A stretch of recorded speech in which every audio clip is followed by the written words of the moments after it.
Hallelujah, hallelujah.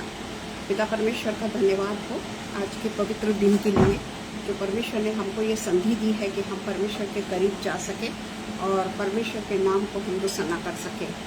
हम पिता परमेश्वर का बहुत बहुत धन्यवाद करते हैं आज के दिन के लिए, जो आज के दिन परमेश्वर ने हमको ये मौका दिया है कि हम परमेश्वर की इबादत करने के लिए तैयार हो सके। और हम देखते हैं कि नए साल के भी 7वां महीने का 17 डेज पास हो गए हैं और हमने अपने जीवन में जो अपने व्यवहारिक जीवन में जो बदल किया है, मैं उसकी बात नहीं कर रही हूँ, सांसारिक जीवन की भी बात नहीं कर रही हूँ, मैं बात कर रही हूँ पर्सनल लाइफ के बारे में, जो हमने परमेश्वर को कितना समर्पण किया है। ये 7 महीने के 17 दिन यूं ही गुजर चुके हैं और हमने क्या क्या किया है ये हम अच्छे तरीके से जानते हैं। तो भी हम परमेश्वर को बहुत बहुत धन्यवाद करते हैं कि परमेश्वर हमारे दामन को कभी नहीं छोड़ता। आइए हम जल्दी से प्रार्थना कर लें। धन्यवाद हो पिता, धन्यवाद हो पिता, धन्यवाद धन्यवाद धन्यवाद धन्यवाद देते हैं पिता परमेश्वर। जीवन की तमाम आशीषों के लिए आपको हृदय से धन्यवाद देते हैं। प्रार्थना करते हैं पिता परमेश्वर कि आप हमारी प्रार्थना को सुनने वाले परमेश्वर हैं, आप हमें हमेशा उत्तर देने वाले परमेश्वर हैं। ना कभी आप हमको छोड़ते हैं, ना कभी आप हमको त्यागते हैं। हम अपनी व्यस्तता के कारण कई बार पिता परमेश्वर आपसे दूर हो जाते हैं, पर आप सदैव पिता परमेश्वर हमारे दामन को पकड़े रहते हैं। उसके लिए पिता परमेश्वर हम आपको दिलो जान से धन्यवाद रूपी बलिदान चढ़ाते हैं। पिता परमेश्वर हम आपसे प्रार्थना करते हैं आज के दिन के लिए, जो आपने हमको अपनी इबादत के लिए आगरा मसीह मंडली के पेज को पिता परमेश्वर नियुक्त किया, जहाँ से पिता परमेश्वर हम परमेश्वर की स्तुति के लिए पिता परमेश्वर जो भी कुछ परमेश्वर के वचन हैं उसके अनुसार समझ के वो वचन को आत्मसात करके पिता परमेश्वर हम दूसरों के लिए नहीं बल्कि अपने लिए पिता परमेश्वर वो वचन की गहराई से पिता परमेश्वर अपने जीवन में बदल करने वाले हो सके। पिता परमेश्वर हम बहुत बहुत धन्यवाद देते हैं। पिता परमेश्वर आगरा मसीह मंडली के जो संचालक है पिता परमेश्वर मिसेस शबनम डेविड और अनुपम डेविड जी के लिए हम बहुत बहुत धन्यवाद देते हैं कि उन्होंने अपने पेज के दरवाजे हमारे लिए खोले और पिता परमेश्वर समय का भी पिता परमेश्वर उन्होंने हमको एडजस्ट करके दिया। हम उनके बहुत बहुत आभारी हैं पिता। सारी महिमा हम अपने पिता को देते हुए प्रार्थना उद्धारकर्ता यीशु मसीह के नाम से मांगते हैं, सुनिए और कबूल करिए। आमीन, आमीन। आज का जो हमारा विषय है वो है putting complete faith in Jesus. Putting complete faith in Jesus आज का ये हमारा विषय है कि परमेश्वर के लिए हम अपने संपूर्ण विश्वास को परमेश्वर के ऊपर किस तरीके से अपने संपूर्ण विश्वास को हम परमेश्वर के ऊपर डाल देते हैं। हम बोलते जरूर हैं कि हमने विश्वास परमेश्वर पे किया, पर हम देखते हैं कि वो विश्वास के साथ साथ में हम अपने जीवन के अनुसार जो हमारी सोच है वो सोच को भी हम परमेश्वर के ऊपर डाल देते हैं और बोलते हैं कि ये परमेश्वर की सोच है, पर ऐसा नहीं है। परमेश्वर की जो सोच है वो बहुत अलग है हमारी सोच से। हम संसार के अनुसार सोचते हैं। इसीलिए आज का विषय है putting complete faith in Jesus. तो हम यहाँ पे देखते हैं कि हमारा अधिकतर जीवन, जितना भी जीवन हमने जिया है और जो जीवन हम जीने जा रहे हैं, उसमें से अधिकतर जो वक्त है वो हमारा कई बार, जैसे कोई अगर दुख में है, कोई अगर गरीबी में है, अलग अलग समस्याओं में है, अलग अलग बीमारियों से ग्रसित है, तो वे लोग पूरे तरीके से परमेश्वर पे भरोसा तो जरूर करते हैं, पर जैसे अगर कोई बहुत दुख में है, बहुत अगर समस्याओं से जूझ रहा है, गरीबी से जूझ रहा है, तो उनके लिए बहुत ज़्यादा समय अपने जीवन को किस तरीके से चलाया जाए, अपने जीवन की समस्याओं से किस तरीके से निपटा जाए, और गरीबी के कारण जो वे बहुत बुरे तरीके से जीवन व्यतीत करते हैं, बीमारियों के कारण तो सबसे ज़्यादा जीवन में परेशानियां आ जाती है, क्योंकि कई ऐसी बीमारियां होती है जो छोड़ने का नाम नहीं लेती है। और उसमें हम देखते हैं कि आर्थिक रूप से भी मनुष्य कमजोर हो जाता है। पर यहाँ पे लिखा हुआ है कि पूरा का पूरा कंप्लीट फेथ, यानी 1% भी फेथ हमारा डगमगा नहीं है। 100% विश्वास हमको अपने जीवित परमेश्वर पे करना है। जो हम देखते हैं कि परमेश्वर के ऊपर संपूर्ण भरोसा करना, ऐसी परिस्थितियों में कई बार हम डगमगा जाते हैं। हमारा फेथ थोड़ी देर के लिए डगमगा जाता है। हम सोचते हैं कि हमारे फेथ में कहीं ना कहीं प्रॉब्लम आ गया है और फिर से हम परमेश्वर के पास में जाते हैं। परंतु ये जो परिस्थितियां ऊपर में जो मैंने बताई है, वो परिस्थितियां भी गंभीर रूप धारण करने लग जाती है। पर परमेश्वर का वचन कहता है कि परमेश्वर के वचन में निरंतर परमेश्वर के वचन को हमको जुगाली करते रहना है। परमेश्वर के वचन में हमको निरंतर बने रहना है। वो तो वही व्यक्ति जानता है जिसके ऊपर अघटित समस्याएं आती है, कि जैसे किसी का बच्चा अगर बहुत बीमार है, किसी के बच्चे को कोई ऐसे एबनॉर्मल है, ऐसे बच्चों के लिए माँ बाप बहुत परेशान होते हैं। परंतु यहाँ पर हमको जो परमेश्वर के ऊपर संपूर्ण रूप से एक मन से हमको परमेश्वर पे भरोसा रखना है, क्योंकि ये जिंदगी हमको कुछ दिन के लिए दी गई है और परमेश्वर का अगापे जीवन, परमेश्वर का अनंत जीवन हमको अनंत काल के लिए दिया गया है। और इसलिए हमको संपूर्ण अपना विश्वास केवल और केवल एकमात्र अपने जीवते परमेश्वर के ऊपर हमको डालना है। उनकी बताई हुई आज्ञाएं या उनके शिष्यों ने किस तरीके से शिष्यों के द्वारा परमेश्वर के पवित्र आत्मा से लिखे गए, परमेश्वर द्वारा बोले गए या स्वप्न में उनको जो दर्शन के रूप में वो देखते थे, उन्होंने उठते बैठते चलते फिरते सोते और कई समस्याओं का सामना करने के बावजूद भी उन्होंने परमेश्वर को नहीं छोड़ा। हम हरेक को जानते हैं, हरेक शिष्य जो परमेश्वर का शिष्य था, जो परमेश्वर के साथ में परमेश्वर के क्रूसिफिकेशन के पहले भी नहीं था, उसके बाद में वो प्रेरितों के काम से जब वो सामने आते हैं, जब से वो परमेश्वर को ग्रहण करते हैं, तब से लेके तो उनकी दर्दनाक, खतरनाक, बहुत ही क्रूएल तरीके से जो उनकी मृत्यु हुई, उस समय भी उन्होंने जीवित परमेश्वर को नहीं छोड़ा। और हम अच्छे तरीके से जानते हैं कि पौलुस एक बहुत ऊंचे दर्जे का व्यक्ति, ऊंचे कास्ट का व्यक्ति या एक ऊंचा काम करने वाला व्यक्ति, बहुत ही विद्वान व्यक्ति, उसको दुखों में जाने की कोई आवश्यकता नहीं थी, क्योंकि वो जो जीवन जी रहा था उसमें वो बहुत खुश था, उसको उसमें मजा आती थी। पर हम देखते हैं कि उसका जो टेंट बनाने का जो व्यवसाय था वो भी फ्लरिश था, उसको किसी भी किस्म की तकलीफ नहीं थी। परंतु उसने भी अपना सब कुछ छोड़ दिया। परमेश्वर ने केवल यीशु मसीह ने उसको दर्शन देकर केवल यही कहा कि हे शाऊल तू मुझे क्यों सताता है। और परमेश्वर का इतने से वचन में उसने अपने जीवन को पूरे तरीके से बदल दिया, पूरी तरीके से उसने अपने जीवन को बदल दिया और उसने एक दुख भरी जिंदगी को अपना लिया।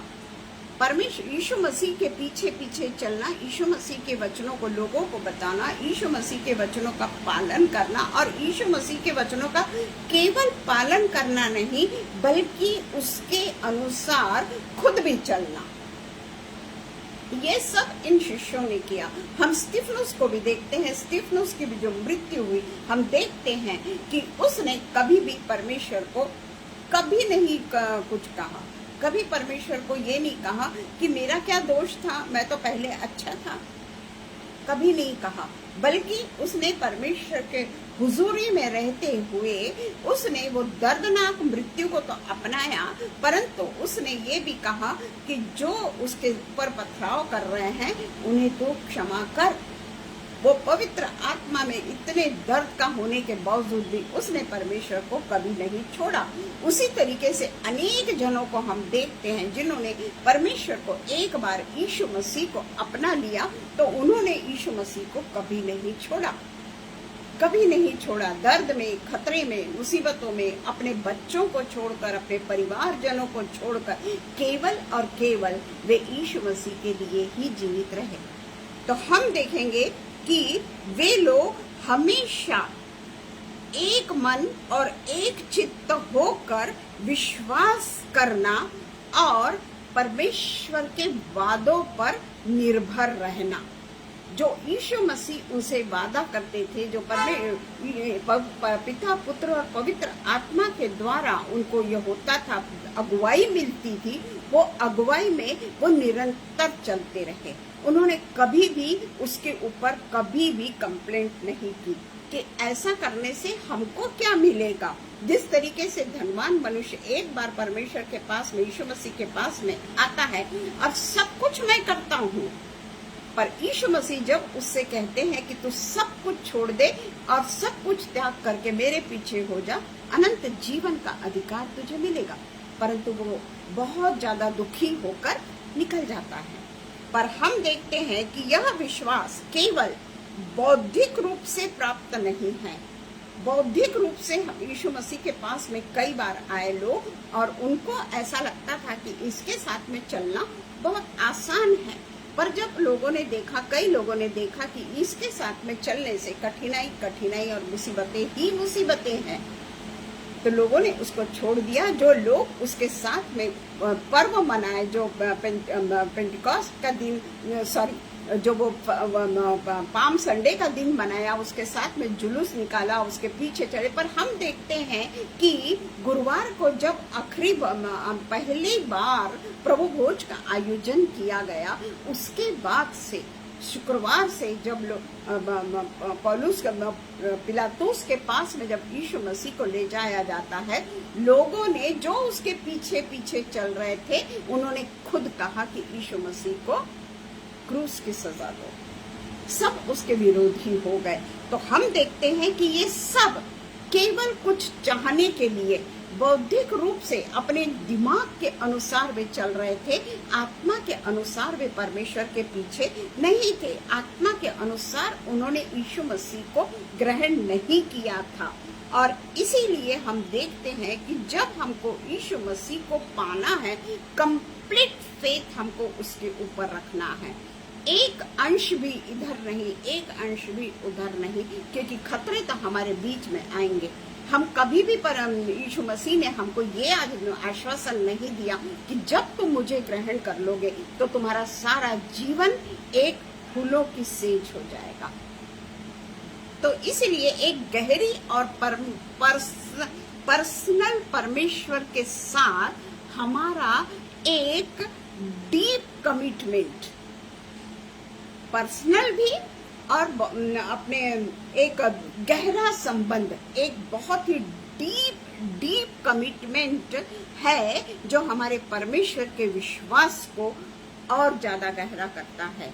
जितना ज्यादा हम परमेश्वर के, यीशु मसीह के ऊपर निर्भर होते चले जाते हैं, यीशु मसीह के हर एक आज्ञाओं को जब हम बहुत ही कंप्लीट फेथ के साथ में जब उसको मानते हैं, तकलीफें तो आएगी। तकलीफें तो बहुत अनगिनत और असहनीय तकलीफें आती है, पर उस सब को हमको परमेश्वर के विश्वास और गहराई के साथ में हमको परमेश्वर के साथ में रहकर वो बातों का जो परमेश्वर ने हमसे किया है वो उसके अनुसार हमको चलना है।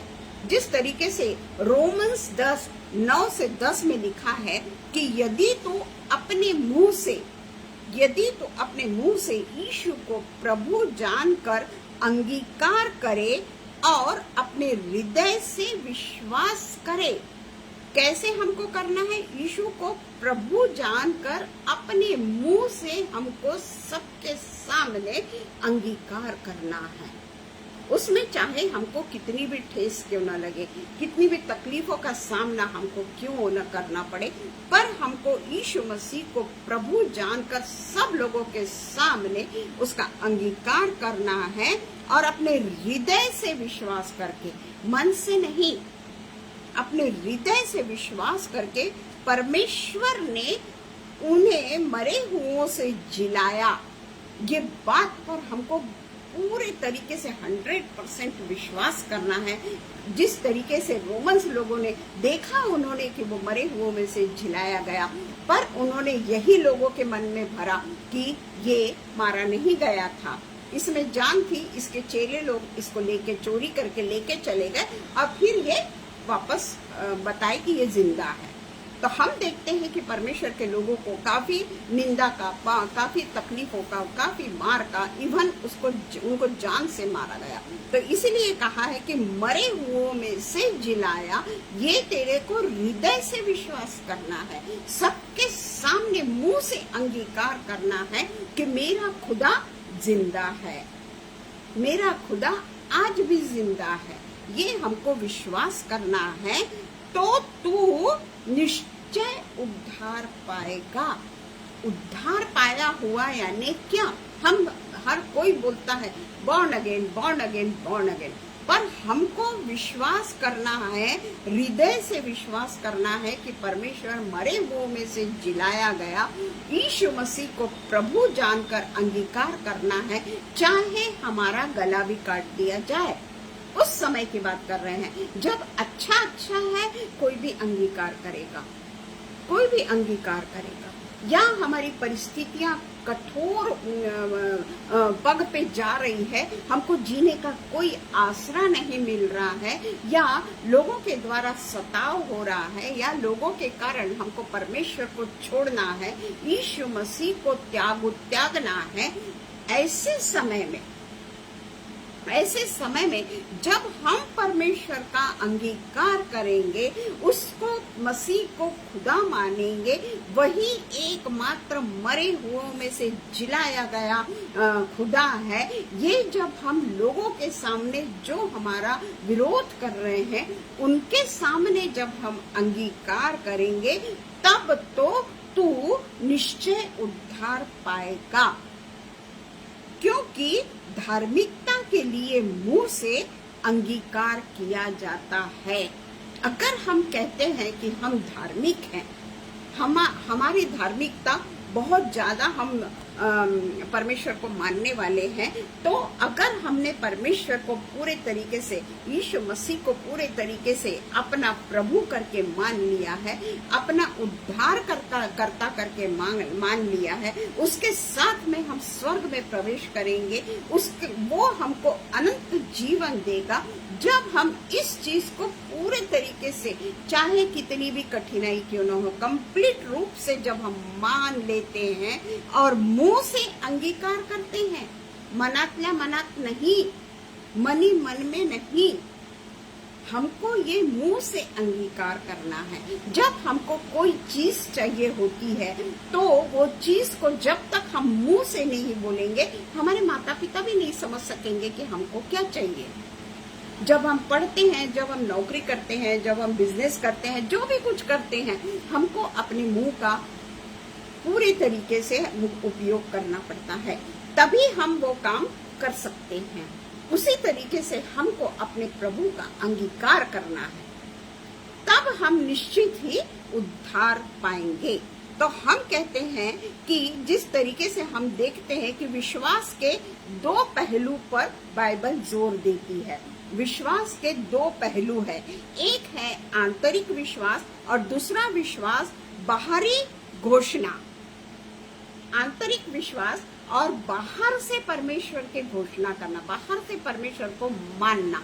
तो हम डर के दूसरा काम नहीं करते, क्योंकि अगर हम बोल रहे हैं कि यीशु मसीह ही हमारा उद्धार करता है, और केवल हमारा ही उद्धार करता नहीं है, परंतु जग में जितनों ने यीशु मसीह का अंगीकार किया है उनका वो उद्धार करता है, और जो यीशु मसीह को सताते हैं या यीशु मसीह के विरोध में जाते हैं उनको भी यीशु मसीह अपने पास लाने के लिए, उनको भी उद्धार देने के लिए परमेश्वर आने में देरी कर रहे हैं।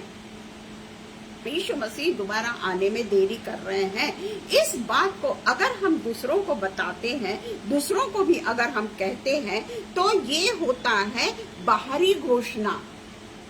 आंतरिक विश्वास तो हर कोई कर सकता है, आंतरिक विश्वास वो कोई प्रॉब्लम नहीं है। हम तो अंदर ही अंदर बोलते हैं यीशु मसीह मेरा प्रभु है ना। हम अंदर ही अंदर यीशु मसीह को प्रभु जान के ग्रहण करते हैं, परंतु बाहर से हमको ये लोगों को समझाना है, बाहर से हमको ये घोषणा करना है, पर ये हम नहीं करते। हम डर के मारे ये घोषणा नहीं करते, हम डर के मारे लोगों के सामने ऐसा नहीं बोलते, क्योंकि अनंत जीवन केवल आंतरिक विश्वास पर हमको प्राप्त नहीं होगा कि हमने विश्वास कर लिया और हमको अनंत जीवन मिल गया। ऐसा नहीं होगा, ऐसा इम्पॉसिबल है। तो इसलिए आंतरिक विश्वास पर आधारित अनंत जीवन नहीं है। अंदर ही अंदर मैंने प्रभु को परमेश्वर मान लिया, अंदर ही अंदर मैंने प्रभु को विनती कर ली, परंतु मैंने लोगों को बचाने के लिए कोई कार्य नहीं किया, लोगों को बचाने के लिए मैंने कुछ भी नहीं किया, तो ये मेरा आंतरिक विश्वास हो गया। ये मैं सिर्फ मेरे पर्सनल डेवलपमेंट के लिए या पर्सनल परमेश्वर से सहयोग के लिए या मेरे पर्सनल उद्धार के लिए मैं ये सब कर रहा हूँ।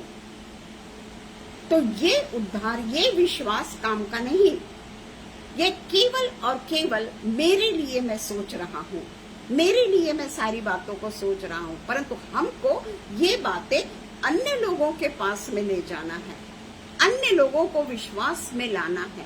दूसरे लोग जो परमेश्वर के विरोधी हैं या परमेश्वर को ग्रहण करने के बाद में फिर से बैकस्लाइड हो गए हैं, उन लोगों के लिए हमको बाहरी रूप से उन लोगों को समझाना है कि किस तरीके से वो लोग अनंत जीवन को पा सकते हैं। अनंत जीवन क्या है, परमेश्वर किसे लेने आने वाला है, जब हम ये दूसरों को बताएंगे तो ये इसको बाहरी विश्वास बोलते हैं कि हम अपने विश्वास को ऐसे लोगों के सामने प्रकट करें जो यीशु मसीह को कबूल करने को तैयार नहीं। तब हम देखते हैं कि विश्वास के बाहरी रूप से उनके बीच में ये जाहिर करना है कि हमारा जो विश्वास है और विश्वास के कारण हमें जो अनंत जीवन प्राप्त होगा, वो उनको भी विश्वास के साथ में परमेश्वर के समीप लाना है। जो विश्वास से भटक गए हैं या जिन्होंने अभी तक परमेश्वर पर विश्वास नहीं किया, उन लोगों को जिनका विश्वास कमजोर है या जो विश्वास करना ही नहीं चाहते, ऐसे भी लोग हैं कि जो विश्वास करना ही नहीं चाहते। Praise the lord Ruby ji, praise the lord. करना ही नहीं चाहते, वो विश्वास में कमजोर है, उनके लिए हमको सैक्रिफाइस करना है। तो ये जो बाहरी लोगों को विश्वास सिखाना, ये हमारे लिए बहुत जरूरी है। आंतरिक अंदर ही अंदर विश्वास करे तो हमको कोई तकलीफ नहीं होगी, क्योंकि लोगों को तो पता ही नहीं चल रहा, हमको क्या फिर तकलीफों का सामना करना पड़ेगा, क्योंकि मैं मन ही मन में मैं परमेश्वर की उपस्थिति को ये कर रहा हूँ, मैं परमेश्वर का गुणानुवाद कर रहा हूँ, पर सामने वाला जो भटका हुआ है उसको मैं राह नहीं बता रहा। जो भटका हुआ है, जिसने पहले प्रभु को ग्रहण किया पर उसके बाद में वो बैकस्लाइड हो गया, या जो पहले से ही विश्वास ही नहीं करना चाहता, हमारा काम उन लोगों के लिए है। हमको उनको अपने परमेश्वर के पास में लाना है, और तब हमारा कंप्लीट फेथ जो है इन जीसस वो कंप्लीट होगा। मैं विश्वास करता हूँ बोलने से कोई फायदा नहीं। कैसा विश्वास है उथला है कि पूरा गहराई से विश्वास है। मैं ये चाहता हूँ कि केवल मेरी उन्नति हो, मैं ये चाहता हूँ कि केवल मेरा उद्धार हो, मैं ये चाहता हूँ कि केवल मुझे स्वर्गीय राज्य में प्रवेश मिल जाए। ये क्वाइट इम्पॉसिबल है। हम बोलते हैं कई समय से यही चल रहा है, कब आएगा प्रभु, कब आएगा, कब आएगा मसीहा, कब आएगा। पर बाइबल ये भी कहती है कि जब तक हरेक जीव अंगीकार न कर ले, हर एक जन विश्वास न कर ले कि प्रभु ही मसीहा है, तब तक परमेश्वर का, यीशु मसीह का आना नहीं। ये बाइबल बताती है, क्योंकि परमेश्वर ये चाहता है कि मेरे पास में स्वर्गीय देश में बहुत सारे बड़े बड़े घर हैं, और परमेश्वर ये चाहता है कि दुनिया में हर एक लोग जीवित परमेश्वर पर विश्वास करके पूरे तरीके से परमेश्वर के घर में, जो परमेश्वर ने हमारे लिए अनंत जीवन रखा है। तो हमारा पिता ये नहीं चाहता कि मुट्ठी भर लोग ही अनंत जीवन को प्राप्त करें या मुट्ठी भर लोग ही स्वर्गीय राज्य में प्रवेश करें। वो कहता है कि मेरे घर में बहुत से रहने को स्थान है, अगर ना होते तो मैं तुमको बता देता। तो वो स्थान को जो भरने का जो काम है, किस तरीके से हम अन्य लोगों को उस स्थान में लाने के लिए उनको भी अनंत जीवन को प्राप्त कराने के लिए हमको पूरे तरीके से बाह्य रूप से, आंतरिक विश्वास तो है ही है, पर हमको बाह्य रूप से भी विश्वास के बारे में लोगों को बताना है, लोगों को बचाना है। जिस तरीके से हम देखते हैं प्रेरितों के काम के बाद में जो चेलों ने आखिर तक जो काम किया, मरते दम तक, नेचुरल मौत नहीं, बहुत डिफिकल्ट मौत वो मरे, तब तक उन्होंने यीशु मसीह के नाम का प्रचार करते रहे। आंतरिक विश्वास नहीं किया सिर्फ कि मैंने विश्वास कर लिया, मैं प्रभु के घर में चला गया। उन्होंने लोगों को परमेश्वर के बारे में बताया, यीशु मसीह के बारे में बताया, उसके कारण वे मारे गए। और हम जानते हैं कैसी यातना से मारे गए वो लोग। यूहन्ना सिर्फ एक है जो यानी उसको भी गरम तेल में डाला गया पर वो बच निकला, परंतु उसको भी बुढ़ापे में पतमस टापू में जाना पड़ा। निर्जन देश में जो अंधकार का साम्राज्य, वहां पे उसको डाल दिया गया, अज्ञातवास में उसको डाल दिया गया, पर परमेश्वर ने वहां उससे कितना बड़ा काम करवाया ये हम जानते हैं। ये है बाह्य विश्वास, जिसके कारण उसको पतमुस टापू में भेज दिया गया कि ये यीशु मसीह का प्रचार कर रहा है। आंतरिक विश्वास करके कोई फायदा नहीं है। आंतरिक विश्वास जब रहेगा, बहुत ज्यादा रहेगा, तभी तो हम बाह्य रूप से लोगों को बता सकेंगे ना। मनी मन में हम नहीं करेंगे। तो हम ये देखते हैं कि अक्सर हम जब कोई नया काम करते हैं और असफल होते हैं, जैसे परमेश्वर के विश्वास को लेकर प्रार्थना करना है, हमारे निज संकट और कठिनाई को लेकर गिड़गिड़ा कर विश्वास के साथ में हम प्रार्थना करते हैं, है ना। हमारे पास में कई संकट आते हैं, कई असफलता आ जाती है, तो उस समय हम अपने विश्वास में कितने ज्यादा खंबीर है, कितने ज्यादा मजबूत है, ये परमेश्वर देखना चाहता है। और ये परमेश्वर जानना चाहता है कि हम कितने मजबूती से परमेश्वर के पास में आते हैं। और गिड़गिड़ा कर तो भी हमको ऐसे समय में परमेश्वर का मार्ग नहीं दिखता, अंधकार, कठिनाई ही हमारे जीवन में आ रही है, तो क्या हम ऐसे समय में परमेश्वर को छोड़ दें?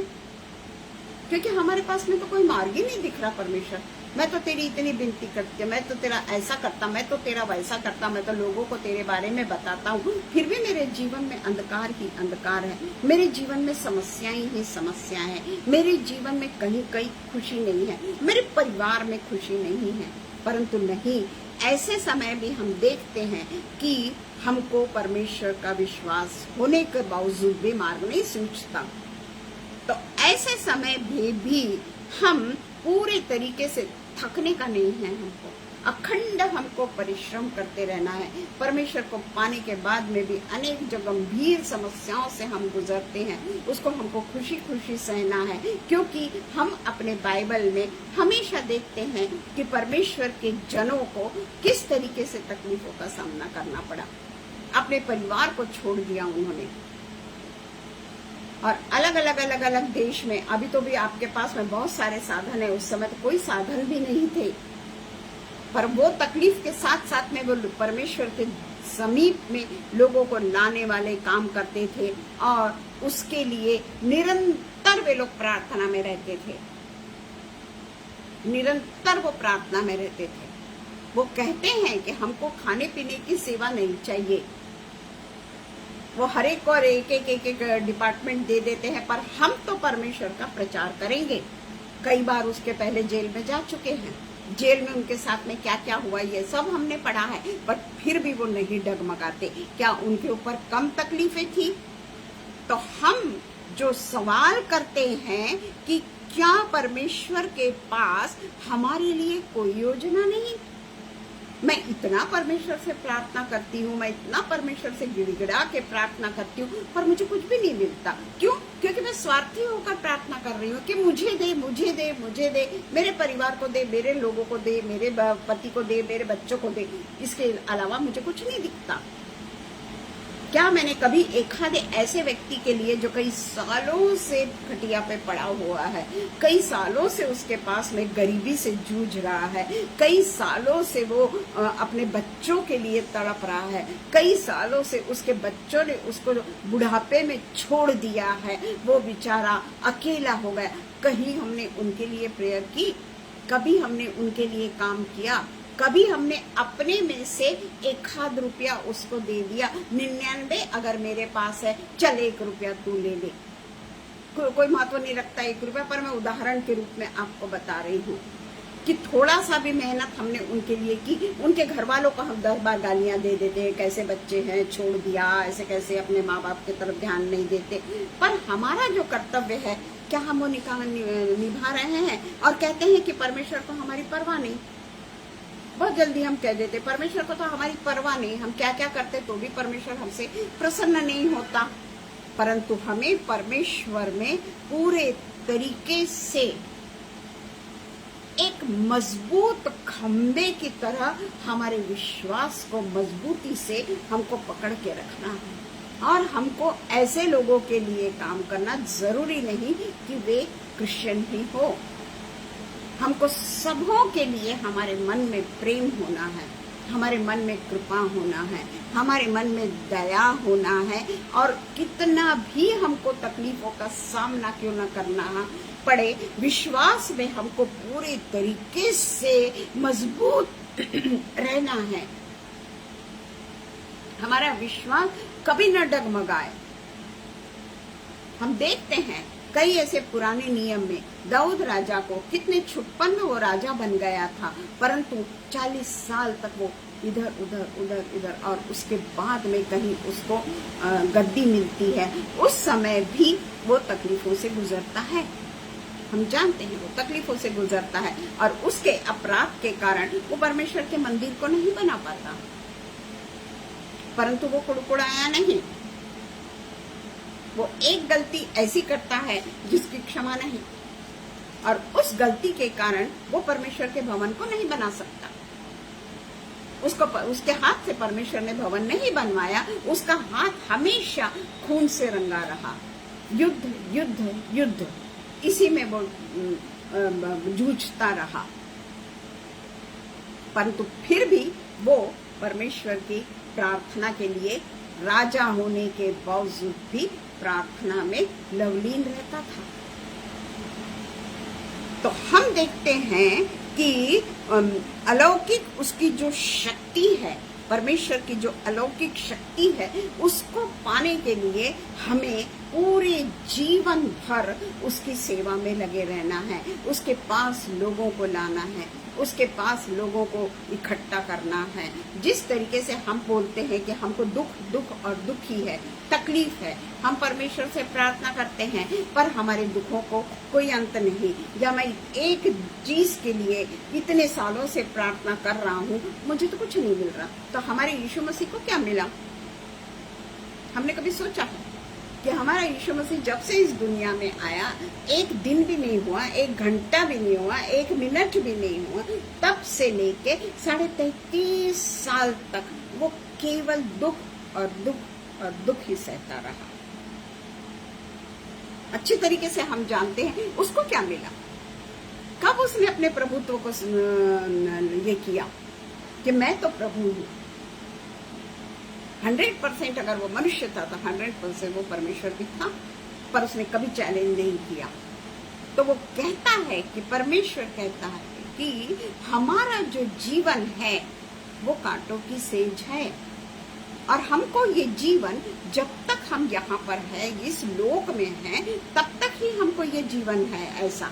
उसके बाद में तो हमको अनंत जीवन मिलने वाला है, और वो अनंत जीवन मिलने के लिए हमको ये जीवन में परमेश्वर का पूरे तरीके से लोगों को उसके बारे में बताना है, लोगों को सच्चाई बताना है, लोगों को परमेश्वर के प्रेम के बारे में बताना है, लोगों को परमेश्वर को विश्वास करने के लिए बताना है। जरूरी नहीं कि वे परमेश्वर को मानने लगे, पर अगर एक भी आत्मा अगर हम बचाते हैं तो स्वर्गीय लोक में उसकी खुशी मनाई जाती है, क्योंकि परमेश्वर जानता है कि एक आत्मा बचाना कितना कठिन है। और इसलिए परमेश्वर का वचन कहता है कि एक भी आत्मा अगर हम बचाते हैं तो स्वर्गीय लोक में आनंद मनाया जाता है। तो इस तरीके से हम ये देखते हैं, निरंतर प्रार्थना में हम लगे रहें, चाहे असफलता ही असफलता हमें क्यों न मिल रही हो, पर हमें केवल और केवल प्रार्थना करना है, और वो भी अपने लिए नहीं, हमें दूसरों के लिए प्रार्थना करना है। हमारे पास में, हमारे सराउंडिंग में इतने सारे लोग रहते हैं जिन्हें प्रार्थना की जरूरत होती है, उनके लिए हमको परमेश्वर से एक मन और एक चित्त होकर प्रार्थना करना है। केवल मुझे प्रार्थना करना है करके मैं प्रार्थना कर रही हूँ, ऐसा नहीं। हमें एक मन और एक चित्त से परमेश्वर के पास में जाकर प्रार्थना करना है, और वही परमेश्वर को प्रसन्न कर सकता है, वही हमको अनंत जीवन का अधिकार दे सकता है। आइए हम प्रार्थना करें। Hallelujah, hallelujah, hallelujah. धन्यवाद, धन्यवाद, धन्यवाद, धन्यवाद देते हैं पिता, इस सुंदर समय के लिए हम आपको हृदय से धन्यवाद देते हैं पिता परमेश्वर। आपको पिता परमेश्वर आज के दिन के लिए धन्यवाद देते हैं पिता, कि आज का दिन आपने हमको दिया कि हम आपके पिता परमेश्वर आगोश में आकर आपके वचन को पिता परमेश्वर संपूर्ण रूप से पवित्र आत्मा से समझ के उसके अनुसार हम करने वाले हों। केवल हम समझने वाले नहीं, बल्कि उसके अनुसार हम अपने क्रियाओं को करने वाले हों, ताकि आपके लिए हम आत्माओं को बचा सके पिता परमेश्वर। हम पिता परमेश्वर आपके वचन के लिए बहुत बहुत धन्यवाद देते हैं, क्योंकि वो जीवित वचन है, वो पवित्र वचन है, वो गूदे गूदे और गांठ गांठ को छेदने वाला वचन है। इसलिए पिता परमेश्वर जो वचन हमने परमेश्वर के पवित्र वचन में से जो हमने बोला होने देना पिता परमेश्वर की, वो हमारे जहाँ पर एक ऐसी गांठ बन गई हो जो खुल नहीं रही हो, वचन के द्वारा पिता परमेश्वर हमारे जीवन का जो रोकने वाला पॉइंट है वो पॉइंट खुल जाए पिता परमेश्वर, ताकि हम खुल के परमेश्वर के वचन का प्रचार और प्रसार करने वाले हो सके पिता। हम बहुत बहुत धन्यवाद देते हैं आगरा मसीह मंडली के लिए, और पिता परमेश्वर हम अनुपम जी के लिए और शबनम जी के लिए बहुत बहुत धन्यवाद देते हैं पिता, कि उन्होंने हमको ये मौका दिया कि आज पिता परमेश्वर जब हम जल्दी से कहीं बाहर जाने के लिए हमने जब उनका 5:30 बजे का समय मांगा तो उन्होंने हमें वो समय दिया, उसके लिए हम उनके बहुत बहुत आभारी हैं पिता। उनको, उनके घराने को, उनके बच्चों को, हर किसी को पिता परमेश्वर आशीषों से मालामाल करिए पिता। सब बातों के लिए हम आपको धन्यवाद देते हैं, और प्रार्थना हम हमारे उद्धारक यीशु मसीह के नाम से मांगते हैं, सुनिए और कबूल करिए। आमीन।